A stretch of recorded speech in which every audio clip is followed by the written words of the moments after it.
There's a red house over yonder, baby. Hey friends, Mark Holmes here in front of the red brick house. Well, when you have a historic property, you can't just go ahead and just start ripping everything out. You want to try and make sure it's rebuilt as close to the original as possible. So I started doing some of my research in Manassas, Virginia. Let's check out some of that footage. In Manassas, Virginia at Bull Run Battlefield or Manassas Battlefield, depending on if you're a northerner or a southerner.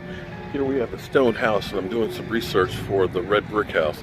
This house, of course, is made of stone. Mine's made of brick, that is, if it becomes mine. But I'm trying to get some ideas and feel for what a home would have been back in that time period. And it's kind of fitting because this is where the first battle of the Civil War took place, and one of the last battles actually happened around the red brick house. So let's take a look inside and see what it looks like and see if we can get that same feel. So here we go. Very steep steps. Very short doorways. I guess they weren't as tall back in those days. But as you see, the floors, just like what's in the red brick house. Fireplaces, very narrow.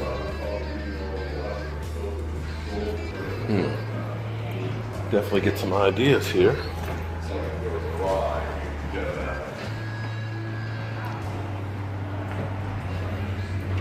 Take a further look.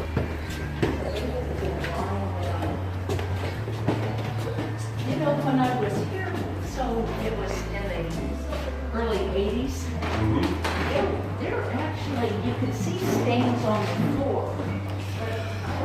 Gotta love tongue and grooved. Just like at our school building, different widths, super wide, narrow ones. And of course, you see the different pitch and the angles of the floors. This was built in around 1845. So this is about 25 years younger than the red brick house. Just magnificent. And of course, a fireplace in almost every room. And exposed rafters.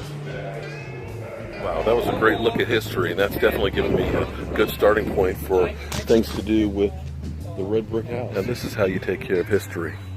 Stone house down there that we took a look at. And here we have the Henry house right here. And back over there,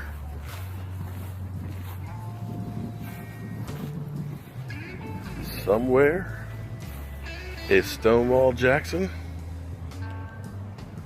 standing like a stone wall. Wonder how City of Waynesboro would feel about having one of these. Sitting over in the, the yard over at the red brick house. Just a thought. Just a thought. For me, this has been great, getting some ideas of the look and the feel of how the house would have been back around 1820, although a lot of these properties are actually younger. But you gotta love the whole feel of the Park Service and what they've done with the monuments, the cannons, you know, embracing the history of this location. And I would love to be able to do the same feel of the school. The question will be is which way do you go? From being a schoolhouse, from the Masonic Temple to one of the last battles in the Civil War. There's so much history behind that house. I just don't know where to begin. We just got a lead about a house that was built around 1825, owned by the city of Manassas. It's called Liberia Plantation, and they're in the process of restoring it. So maybe we can get some more tips on what the front of the red brick house would have looked like back then. Oh, this is getting exciting. Kind of digging through and trying to find out all this information and stuff. I mean, this really excites the hell out of me. Can't wait to take a look at it. Classic federal style building. The pediment on here is very, very ornate.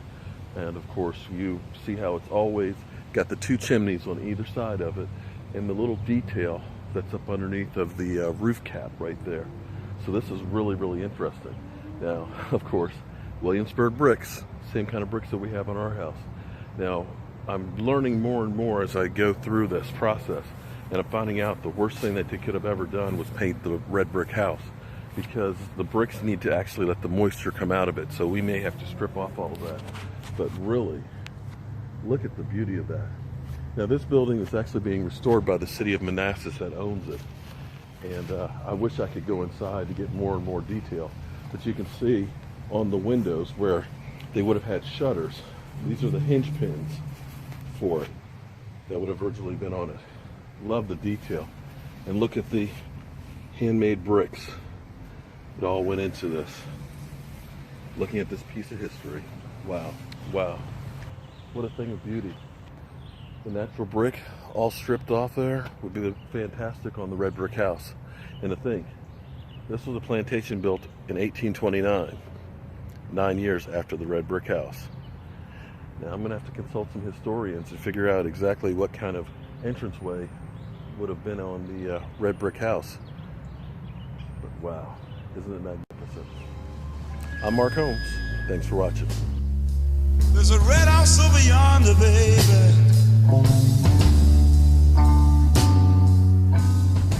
That's where